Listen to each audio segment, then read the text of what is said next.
we want to equip you and enable you and help you with your own advocacy efforts, whether they are around the DC budget. Budgets are, as the saying goes, reflections of our values, and other things. So we did have a victory, at least for now, on 15th Street bike lane against the federal government, but there are a lot of challenges with the DC government, and they are extent to an extent reflected in the budget, but the budget reinforces the need for ongoing advocacy. So the way that we're going to approach the session, and we're going to try to keep it to an hour, so wrap up by 8:30, is I did put together a presentation on the budget and on WABA's testimony and on how to testify.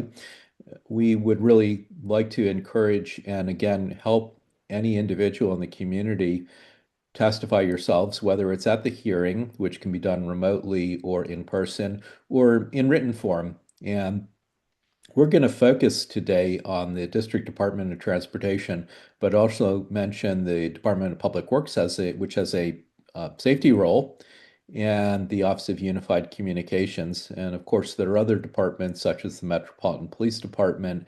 And then, I learned today that the Vision Zero program in the district has moved from under a deputy mayor back into the District Department of Transportation.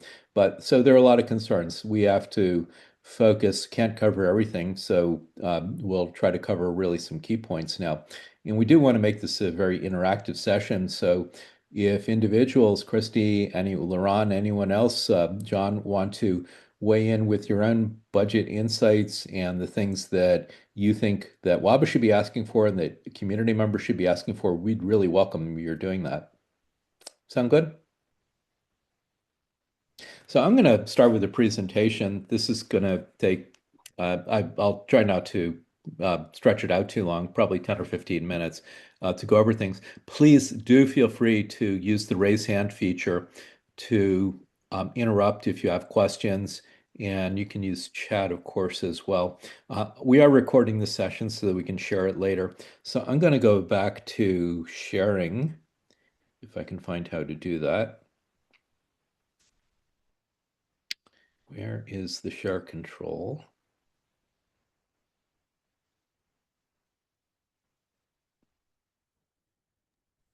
Seth, also happy to share your slides so you can Oh, talk yeah, about. definitely. Yeah, I'd be happy to share the slides later. So again, a photo of the 15th Street bike lane. Some people on the sidewalk there. Kelly, was this actually taken at one of our events? I don't think so, but in any case, yeah, we want to keep people off the sidewalks by offering them safe infrastructure in the streets. Now, I will mention that WABA's mission does include making walking, biking, and transit the best ways to get around. So we are huge transit proponents, and transit and bicycling go hand in hand, and uh, we love walking. I probably do more walking than I do biking. So let's start off with the mayor's FY27, that's fiscal year 2027, which starts on October 1st. Her Grow DC budget presentation, that can be found online. You'll get some URLs to find the stuff just in a couple of slides. These are a few highlights. Her operating budget does decrease 3.3% from the FY26, the current fiscal year operating budget. Um, there are two budgets, the operating budget and the capital budget. The operating budget pays for personnel mostly, and the capital budget is the investment in infrastructure and equipment and all that kind of stuff, buses for that matter. There is something called the Capital Improvement Program, the CIP. That is done over 6 years rather than year by year. So we are entering a fiscal year 27 to 32 capital improvement program. There is a 4.6% increase. So if we're looking at bike lanes or bike share or sidewalks or any of that kind of stuff, that is within the capital improvement program. There is a $1.1 billion budget gap. The city is meeting it per Mayor Bowser's proposal in part by $469 million in program reductions.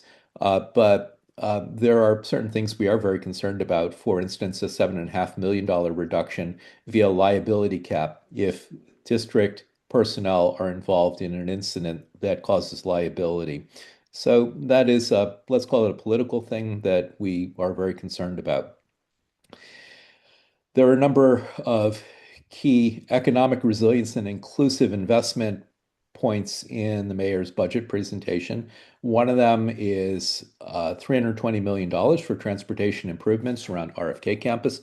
Of course, this is great interest to us because we would like to maximize the use of other than private motor vehicles to access RFK, whether it is for events at the stadium that is planned or for everyday uses. And there is a asterisk here, $180 million of collected revenues held back because of the usual federal muddling with the meddling in the creating a muddle in the district's budget. Backdrop here is that we are not doing so good on our Vision Zero commitment. We have had 16 traffic deaths in the District of Columbia this year to date. That puts us on a pace for 52 for the year 20. There's an error here. It should be 2026, not 27. It puts us on a pace for 52 for the year. That is up from 32 last year, and it's actually up from the average over quite a number of years going back. So many of those deaths are pedestrians. There's one bicyclist. There's a scooter rider, and this is something that we should not be tolerating. This is the backdrop for us for the budget here. The budget consists of hundreds and hundreds of pages of material that you can find online. Uh, the mayor has released her proposed budget. And now the council gets to futz with it. They get to make adjustments. They will have oversight hearings that have already started. For instance, the Department of Motor Vehicles oversight hearing has already occurred. And there are other ones that I'm going to be talking about that are going to be happening next week. So the mayor released her budget, has a number of parts, and then you'll see toward the bottom of this slide three items that are not expanded. The Local Budget Act is the council's ordinance that actually establishes the budget. The Budget Support Act is any legal changes necessary in order to support the budget. So that can be changes to DC laws in order to support the budget. And then the federal portion, the DC is a federal city and all of that. We get lots of federal money and so on. So that is the third element there. The proposed budget includes both a capital budget and an operating budget. I just have some stuff up here that focuses on the Department of Transportation on this screen grab from the left. You'll see an operating budget, if you can read it, that has a figure of FY27 proposed of $151 million for the operating budget for DDOT and a capital budget of $867 million. That's a lot of money. The operating budget, I'm not going to talk a whole lot about, but there is a reduction in the full-time equivalents for DDOT from 798 to 765. I can't really comment on that, but there you go. There is an invaluable resource out here created by an advisory neighborhood commissioner named Josh Jacobson. You can find it online at dcbudget.com. He must have automated this somehow, scraping material from the DC budget documents that are on the web to create a very interactive and extremely usable website. So I included on this slide to the right, a District Department of Transportation. You can see here facts that he has broken out. Once again, we will distribute these slides to you so that you can look at them yourself later. I don't need to read everything here right now. So we're going to focus, as I said, on the capital improvement plan, on the capital budget, which is a 6-year budget. So what is of interest often is the change year to year from the budget for FY26 to 31 to the current budget for FY27 to 32. So capital bike share is funded at $12 million for capital investments. That's not operating, that's capital. That's an increase of $2.2 million. We are really pleased with the district's investment in capital bike share. Of course, there are also shared mo micromobility operators, VO, Lime, and all of those that are not bike share. So the picture is larger than this, and but they're not funded out of the DC budget. Bus priority is really important. We are huge fans of transit. Bus priorities gets people places faster by creating sometimes dedicated bus lanes, but also signal control and all kinds of good stuff. So that is up in the capital budget over 6 years. Sidewalks are up. That's really important. Uh, there is a huge concern, however, that the safety and mobility breakout, which does include bicycle and pedestrian safety, Vision Zero, infrastructure near schools, and studies, has decreased over 6 years by $22.1 million. I have to admit, the budget is sometimes impenetrable because it doesn't break things out on a really granular basis, project by project. So I have a lot of study yet to do here myself. So the actual hearings for the District of Department of Transportation, there will be a hearing with public witnesses on the 27th of April, and then the DDOT Director, Sharon Kirschbaum, will testify, as well as John Paconum, who's on this call from the Bicycle Advisory Council, as well as the Pedestrian Advisory Council representative and the, I'm sorry, Multimodal Advisory Council on a different hearing. And DDOT will issue a document about their explanatory about their budget. I don't believe that is out yet. I need to learn a lot. We need to learn a lot about what's actually in the budget at a granular level. But so our testimony, unfortunately, is going to have to stick at a very high level, but we will talk about specific projects that we want to see happen, like since Richard Wetzel is on the call, study and then implementation of a crosstown Q&R street protected bikeway. There's really good news. Trails at $105 million over 6 years, up $42.4 million. Streetscapes, that does include, I'm going to break this out in a moment. Streetscapes, that does include studies, has a nice big figure. There's a real interesting project called Long Bridge, which will create a pedestrian and bicycle bridge between Virginia and the District of Columbia. That's in the budget of $51.7 million. So let's talk about streetscapes and trails. There are actually two screen grabs here. You can see a whole bunch of, in the top half of this list here of studies. Quite a few of them are marked as new. This is really good stuff. Bladensburg Road Northeast Multimodal Safety and Access Project. We would like to see that move forward expeditiously. It does include bikeways. This is effectively a north-south project across, I guess, mostly Ward 5. But there's a lot of good stuff in here. From the study point of view, studies are necessary before we transition into actual implementation, design, and then construction. And then there's a lot of good news on the trails front. Again, you'll see items that are marked as new here. You don't have to read it all right away. We will once again distribute the slides. There's some stuff that we really love here. The Oxen Run Trail, the Anacostia River Trail, Arboretum Bridge. This is really going to enhance, especially for recreational uses and also for transportation uses, DC's bicycle network, protected safe bicycle network. Let's focus in on one interesting point. RFK, huge project, is going to have huge transportation implications. 8,000 parking spaces. Well, we have understood from conversations that we have had that the commanders would really like to maximize the non-private auto use access to the stadium for games and other events and all of that. So the budget does include, it's characterized as economic resilience and inclusive investments, $320 million for transportation improvements around the campus. Again, that is over 6 years. And 202 million of that covers all sorts of technical stuff and design.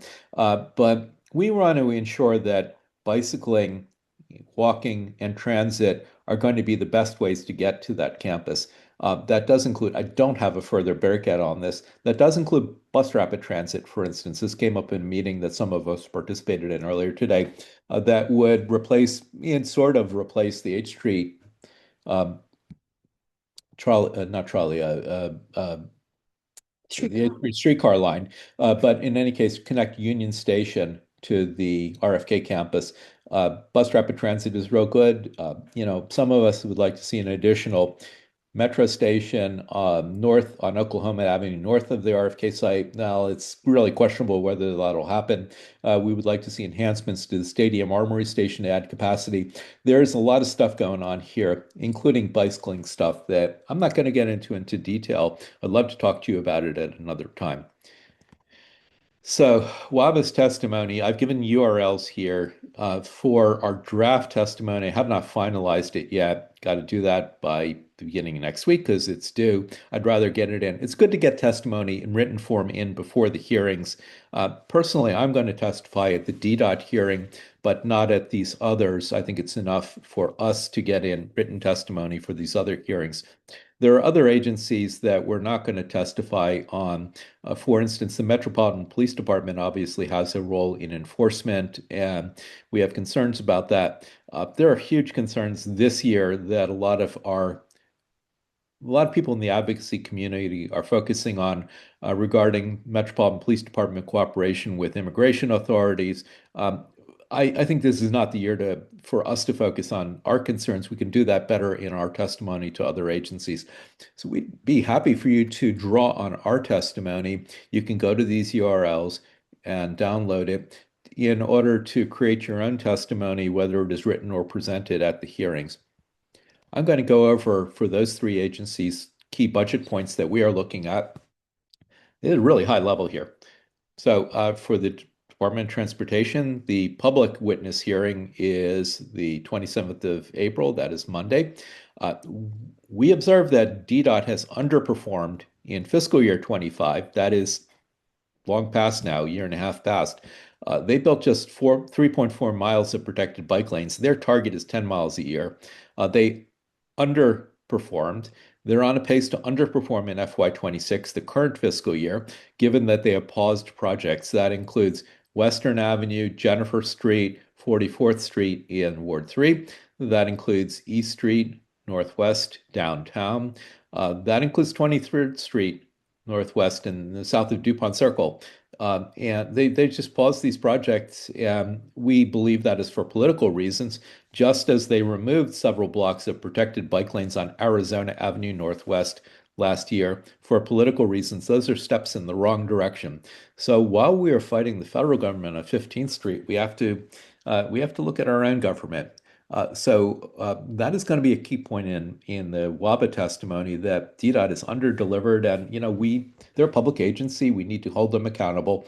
We do work very closely and very fruitfully and very harmoniously with DDOT staff, but sometimes the staff who want the right things are overruled by political considerations. So we need to play that fight, and showing up at these hearings and speaking publicly is part of the political fight.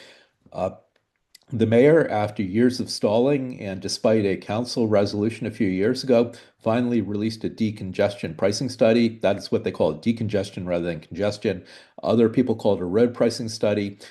This would generate revenue.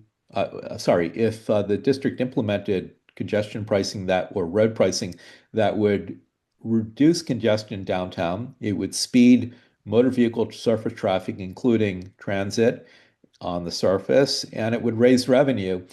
So we would like to see the study updated. The estimate is $500,000. And then we want to see implementation planning for this. This is not a commitment to implement, but it is a next step toward implementation. Congestion pricing or road pricing has been hugely successful in Manhattan, Midtown. It can be done here in the District of Columbia. Mayor Bowser has resisted it. Some of the candidates for mayor, without getting into politics, without doing more than alluding to candidates, have resisted it. But we believe it is a path forward that will improve safety, increase transportation speed, generate revenue, and favor a modal shift away from private motor vehicles toward transit, biking, and walking. So we want to see that. And we want to see, given the profile of the RFK project, we want to see transportation planning funding for alternative transportation for that site. And we do believe, as I said, we have allies in the commanders there. Office of Unified Communication oversees the DC 911 system. They've gotten a lot of fire for that because of some charitably calling it glitches that had very tragic consequences over the last years.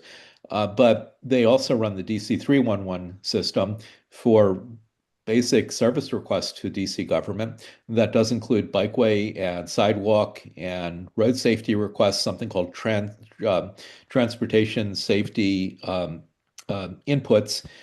So one of our requests that actually is funded in the current budget, but they haven't implemented it yet, has burden for DC 311 reporting of bike lane obstructions, debris, snow, and ice leaves, and so on. So we want to use this hearing to reemphasize that point. And then we also want to emphasize the point that DC 311 should allow reporting for without requiring a street address by dropping a pin on the map. There are a million applications out there that allow you to drop a pin on a map. The point here is that when you have a reporting need in a park or adjacent to a park, often there is not a street address. I've experienced this personally myself. Our DC trail rangers at WABA experience this because they work in the parks and there are no street addresses. So that's a request there. Would love to have you all amplify that if you're so inclined. And then the Department of Public Works, and here I will particularly recognize the DC Families for Safe Streets, and in particular Karthik Subramanian, uh, who we're drawing from their testimony to emphasize that the STEER Act that was introduced by Councilmember Charles Allen and passed a few years ago gives the Department of Public Works the authority to boot, tow, and impound scofflaw vehicles. Scofflaw vehicles equals dangerous vehicles, ones that are pose a danger to pedestrians, bicyclists, and other drivers for that matter on DC's roads, but they need additional enforcement capacity for booting, towing, and impounding. And then again, following the lead of DC Families for Safe Streets and the Pedestrian Advisory Committee, we want to see dedicated STEER Act data unit with reporting. If you don't report on all sorts of stuff like the incidences of the infractions, then you need the reports in order to have the data to support the advocacy that we're doing. I'm going to pause and see, are there any questions or thoughts anyone wants to share at this point before I get into the last part here, which is the how to testify part? You can just raise your hand or just unmute Um, or run. Good evening, everyone. I do have a question about congestion pricing. I didn't get a chance to read the report. Congestion prices affects the drivers coming from outside of DC and not affecting the drivers that are driving within DC. Is that correct? I do not believe so. I believe it would affect all drivers. So there is a, I've heard people characterize this as a tax and so on. But I think the majority of the drivers this would affect would be from DC, from Maryland and Virginia. I will not swear to that, but this is the point of doing studies to get this information down. And then, of course, the implementation could give exclusions to people who are actually have their vehicles registered in DC. If they wanted to do that, they could. Yeah, I appreciate you saying that. I guess I was thinking about the transition period. Like, I agree that congestion pricing is a good idea. However, for people that may be low income and dependent on driving at a specific moment, may need time to transition to a different system in their lives. And that's a concern of mine, and we'll seek ideas on how to pad the transition, if that makes sense. Definitely. I mean, the whole premise of our discussion right now is that it's our council representatives' responsibility to hear our voices, district residents' voices, the mayor's responsibility as well. So the budget is one opportunity to speak out, but there are plenty of others. I'm going to mention toward the end, as the next step, the possibility of doing some lobbying visits. But, if we go and visit in particular Councilmember Allen, but the Ward 7 council, any council member, Laurent, others should talk about your concerns about the implementation of any of this stuff. Appreciate it. Let's go into how to testify.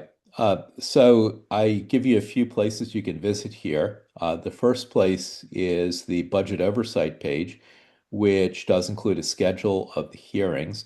The hearings are conducted by the various committees. There are a lot of committees, and each committee has the responsibility of overseeing. That's why they're called budget oversight hearings, of overseeing different district agencies. So well, we'll get into this in a moment. So I call out a few hearings that are of interest, at least to me: WABA, DDOT, the Office of Unified Communications, and the Department of Public Works. The DDOT hearing is public witnesses. As I mentioned, the agency witnesses, including the councils, is going to be, I believe, the 28th of April. In order to sign up and submit testimonies, you visit the council hearings and meetings page. URL is right there. You find the session that is of interest to you. There's a list view and a calendar view. You click on it, and you'll see a page that looks like See Hearing. You click on See Hearing details, and you'll see a page that looks like the one on the upper right here. And you'll see a Submit Testimony button, and you click that, and you can upload your testimony as a document. You can actually upload a video of testimony, and you can sign up to testify. You have options of testifying online via Zoom, I guess they use, or of going in person to the hearing. Oops, yeah, I don't know. Let's see if this is going to work. What does a hearing look like? Again, I'm going to share these slides with you so you can go yourself. Let's see whether this opens up and you can hear it. This is a Department of Motor Vehicles hearing that just happened, and it is not loading, so I'm not going to waste your time waiting for it. But one way to understand how these hearings work is to go to look at past hearings and see what the testimony looks like. I believe that most committees are going to give public witnesses 3 minutes to testify. Witnesses from organizations that they recognize are given 5 minutes typically. You don't have to use all that time. You can submit written testimony that is much more extensive and detailed than your spoken testimony is. So the last slide I have here is this one. We are talking about doing, WABA is talking about doing some post-hearing council lobbying. We're actually discussing doing that with some of our partners. I don't think anyone's here from Greater or Washington, so that means I can mention their name with impunity. But with organizations like that, just get together to talk about some transportation issues, visit some council offices. And then one other artifact I want to call out is the statewide transportation improvement program. There is a public forum with both online and in-person sessions for that.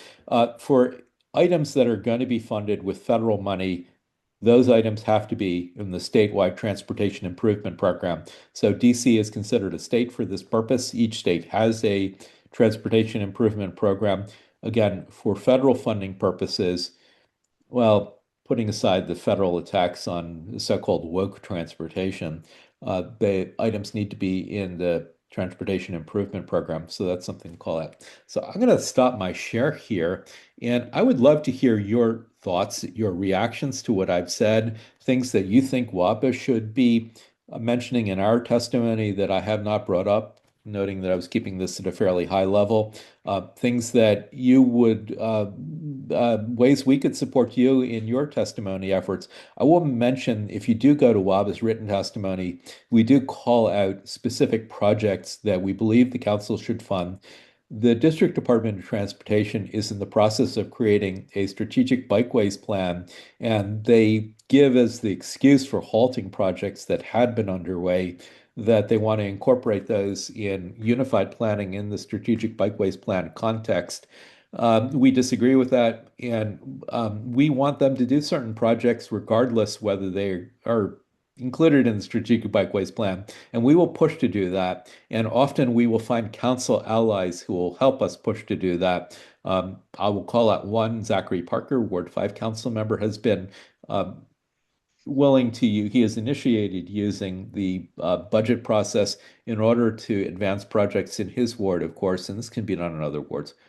I'm going to stop there. I would love for people to give their reactions, share their thoughts, additions, all of that kind of stuff. Let's see if we have any takers. I know Richard Wetzel, you have like to talk about a particular project, and why don't you share your thoughts? Well, thank you, Seth. I thought it was a great presentation. I took notes as you went along because I am already signed up to testify. So that was very, very helpful to get the overview of the budget, to know how they're performing on building the protected bike lanes that we all want. And they seem to have seriously fallen behind. So that's useful info. Also, the info about how many people have been killed on our roads this year so far, which is really quite disturbing. So yeah, I found it all very useful. I have a specific question. I'll make it brief because it's not going to be of interest to everyone, but to what extent, as you already explained, I'm, and some of you other people on the call know and some may not.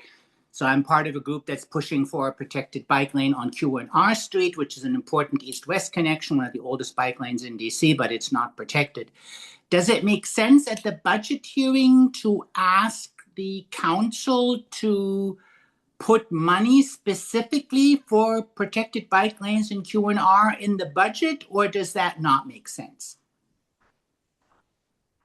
I think it makes sense to ask. I think it is important to call out the particular projects that are of interest to you. And when you do that, in this case, mention that there are hundreds of petition signatures. One can bring along, talk about the variety of bicyclists who use those crosstown routes unprotected at the moment. I think any opportunity to expose this in official settings is useful. Excellent. Thank you. I will do that. I mean, 3 minutes is really short, but it's about a page and a half or something like that. But for those of you who have not testified, all I can say is I've done it multiple times. It's not as scary as it sounds. And what's really great is that you have the option, as Seth already mentioned, to do it via Zoom, which is what I've always done because I'm at work. So you can be at your computer. They're also pretty good. They send out a schedule of the witnesses, I think usually by late the day before. So it comes pretty late, but it will come in the email that you've listed. And you will then know what panel you're on, and you can pretty accurately predict around what time you're going to be speaking. So I just want to encourage everyone. It's not scary. It's fairly well organized. You can do it via Zoom, and you'll have some predictability about, let's say, which half-hour slot you're going to be in. And Councilmember Allen, I do think, listens to what people have to say. And hopefully that won't just be Allen. Hopefully there'll be other people as well. Thank you. Yeah, so Thank you, Seth. thanks, Richard. So what to expect at the hearings? I see that there are 65 witnesses signed up so far for DDOT. That includes me. Councilmember Allen and his staff director, Kevin Whitfield, will often group witnesses, for instance, from advocacy organizations, from ANCs, and so on. So the order of sign up is a bit fluid. And yeah, Councilmember Allen makes a practice of asking questions of the witnesses that are regarding their testimony. Not every committee chair does that. You do often get multiple council members from the committee. Committees have what, 5 council members typically who come in. Sometimes they aren't able to stay for the whole hearing because they have other competing hearings of their own that they're chairing. So just be prepared for all of that kind of stuff. You can watch the hearings online via YouTube. Councilmember Allen has a channel. The different council members handle this differently. If you do participate in the hearing, and you do it online, you'll get an invitation to participate via Zoom and so on. You can watch that way. I guess the key point is don't be afraid to just jump in there. It is their job to hear from residents, from voters. Well, not just voters, from residents. Is there anyone else?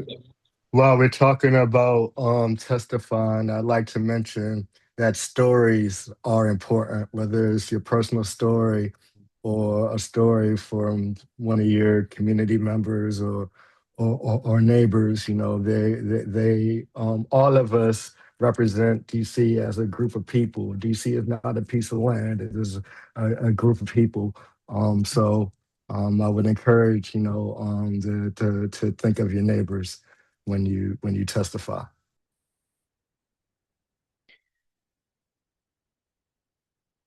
Hi, I have Matt? a quick question. My name's Matt Zorak. I live just across the border in Silver Spring.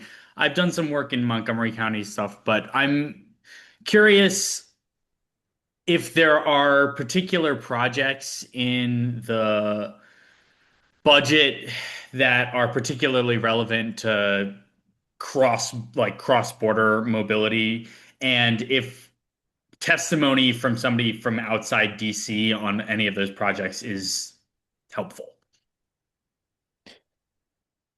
To be honest, I think that often the political leaders will discount testimony from people not just out of their state, but out of their own ward, if they're ward council members. They really want to hear from people in their own wards. But then again, if they're on a committee, they need to listen to everyone who testifies. Yes, there are certain projects. For example, there is a planned bus priority project on Georgia Avenue, which runs from not quite downtown DC, but it does run out to the border with Maryland, and then Georgia Avenue continues across the border, across Montgomery County. So that is a project that would be of great benefit to district residents. Of course, there are potential improvements on 16th Street Northwest as well that would extend into Montgomery County. So those are some to look at. I'll mention there are other projects that I'm real excited about because they do give us the opportunity to look cross-border. An example there is Rhode Island Avenue, where the District of Columbia has been doing essentially a streetscape placemaking project extending from the Maryland border in toward downtown. It's not really a transportation project per se, but once you cross into Maryland, we have been working on trying to get an extension of the Rhode Island Avenue trolley trail from where it ends right now, where it opened up to about year and a half, 2 years ago in Hyattsville for another mile and a half to the DC border. If we can get the trolley trail extended in Maryland to the DC border, then we have an even better case for extending protected bikeways into the district. So I'm really glad, Matt, that you asked about cross-border collaboration because it's important. There are a number of projects in Prince George's County as well. The capital Yes, the Capitol Heights Metro Station sits in Maryland, right across the border from DC. There are development opportunities there. There are huge needs for improvements along Southern Avenue, which is in the District of Columbia, but borders Maryland, and also on Eastern Avenue. Collaboration across border is definitely something that we want to foster. Friendship Heights is yet another example. Thanks, that's really helpful. Any kind of follow-up, just send us a note. I will tell you, actually, you can write us at advocacy@waba.org. Callie and I and our other colleagues will see it, or just write me directly first.last@waba.org. Other thoughts? Seth, this is John. First of all, just thank you to you, Callie, and the rest of the WABA staff for doing this. It was quite a lot of information. To be honest, a little overwhelming for me. So I look forward to seeing the PowerPoint presentation email so I can process a little bit more. Two questions really and thoughts is, one, is there a project that seems to be sort of on the edge that could use a nudge or a push that might get it over the top? Because I mean, I'm sure WABA's position is bike lanes everywhere all the time, but trying to prioritize a handful of projects. Richard's project has been around for a while. There's a lot of competing projects. Is there one in y'all's sense that would be prime for a push or additional support? And then my second question is, in your past experience and WABA's collective past experience, is there anything that sort of seems to really get traction and help move things along? Any tips? I mean, you sort of shared those already, but is there anything that wow, that was a real success, we should do that every year kind of thing? I'm going to name two projects for you. Thank you for the question, John, and for serving as the chair of the Bicycle Advisory Council. the two projects I'm going to name, one of them, the so-called notice of intent period just closed. A notice of intent is required, the District Department of Transportation is required by law to issue prior to starting a project. Just because they issue an NOI doesn't mean that they actually are going to start the project. But one is just closed for 11th Street Northwest Bikeway, which would be a key north-south road into downtown DC. We that needs the support, all the support we can provide to it. And then the other immediate right now one I'll call out is Taylor Street Northwest, Northeast, which is in Ward 5. It is sort of crosstown-ish. It's sort of diagonally crosstown, east-west, plus north-south. I don't know exactly how to pronounce to describe it, but it's politics are interesting. One of the mayoral candidates, former council member Vincent Orange, lives at the end of it. There's a church that is, there are very understandable concerns about some of these projects, concerns about gentrification and displacement of people who have long lived in DC. We understand them, and we try to emphasize that the projects that we are promoting are safety projects and they benefit everyone. And so Taylor Street is another project that I would call out. Um, Anyone else? Callie, are there ones that you would call out? I think something I just think is difficult about the budget is that a lot of the funding in the capital improvement program, where the funds for the planning construction goes, is often grouped together. So it can be really hard to figure out how much is funded for which project. So I think to Seth's point, we think it is helpful. It's important to call out those specific projects. But I think something that I sometimes struggle with without additional guidance from staff at DDOT is that when I look at the budget, you see a box. This amount is going for this group of projects, and it's hard to figure out how is that going to move forward. So I think in addition to thinking about testimony, I think something that Seth has already flagged is how can we also be following up with individual council members for projects in their wards to make sure that their priorities are kind of fed into the process that the committee is reviewing as well. And I think we're very excited, thankful to see council members call out specific projects, include funding. Off the top of my head, I'm thinking of Councilmember Zachary Parker creating a specific project for South Dakota. However, I will flag, I think we have heard some mixed reactions from, for example, staff at the District Department of Transportation who had not planned to do that work. So important for projects to move forward, but there are lots of the interlocking project mechanics for how staff are trying to do things, and that project unfortunately did not move forward as much as we wanted it to. Thanks, Callie and Seth. I appreciate that. And just as somebody who can see South Dakota from his backyard, I would love for that to happen, but I feel like that's like farther along, and there's no parking on South Dakota, which has benefits to it in terms of no one's going to complain about losing a bike lane. But I'll stop. But I appreciate that. It was good input. Thank you. Yeah, I'll make a plug. We're working on all kinds of stuff aside, not just the budget, of course. I think you all understand that, and you somehow reach this meeting, so you are getting our messaging and all that kind of stuff. But we'd love to have your help with budget advocacy. That can include in your own ward, in your own neighborhood, or citywide, because we're trying to create a transportation network for recreational use too, and all that. Um, so we do try to work with council members. I have an invitation out right now to Councilmember Wendell Felder from Ward 7, Luron, to participate in a WABA member social on May 11th. Actually, people, we'd love to have you come. You have to be a member, so you can join if you're not already a member. Send me a note and I'll send you information on that. And we had Councilmember Donnie Crawford, who was appointed to fill, at least on the interim, Kenny McDuffie's seat that he vacated at a program a couple of months ago.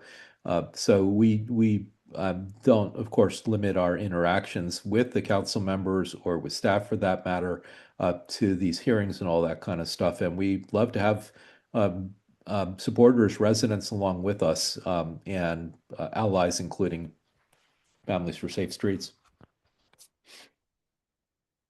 Any other thoughts that you want to share or advocacy that you want to share, questions, whatever? Yeah.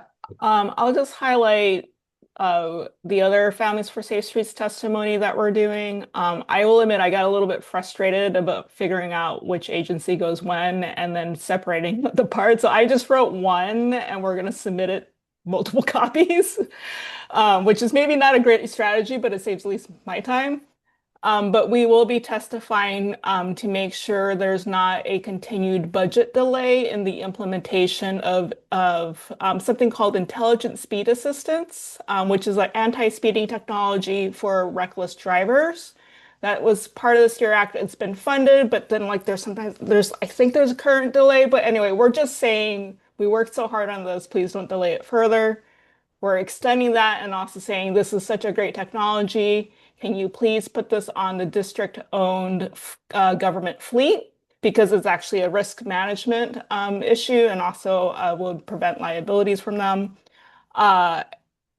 We are actually picking on asking the council to remove the liability caps in the mayor's proposed budget. We're just going to throw that in there because it's important. We'll see where that lands. For the Office of the Attorney General, who has a pretty big role in implementing the STEER Act, we are testifying in support that they should have the funding they need for staff support. What I heard at the performance oversight hearing was that they wanted a paralegal to help them with the cases that they now have an efficiency of processing. So that should be an easy ask. We're just throwing that in there. And then we have a DDOT catch-all of do more of all the things. So we're scattershot everywhere, but we're focused on the things that we've been working on for a while. Thanks.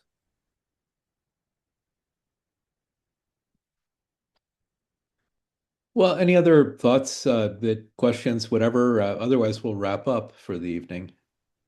This is a totally random question, but you mentioned the 11th Street, proposed 11th Street bikeway. I work on 11th, so I'm just interested. How far north would that extend as proposed? Into Monroe. Okay. That sound right? I think I put in the chat a list of the active projects. I think that has a map. We should be able to click on it. Okay, I can find that then. Yeah, yeah. If you just search on DDOT 11th Street, you will probably come up with their project page. Okay, sounds good. Thanks. There are so many projects. I wish I was on top of them all, but anyway, yeah. All right. Well, thank you all for attending, joining us this evening, for sharing. For those of you who shared your own thoughts, it was great to have you with us. And I'll send out the slides that we created, and hope to continue working with you. Thanks, everybody. Definitely encourage you to submit testimony written, if you can make it to provide live testimony virtually or in person. I think it really does make a difference. So thank you for at least considering and let us know if we can help. All right. Good night, everyone. Thank you. Thanks, Seth. Thanks, everybody. All right.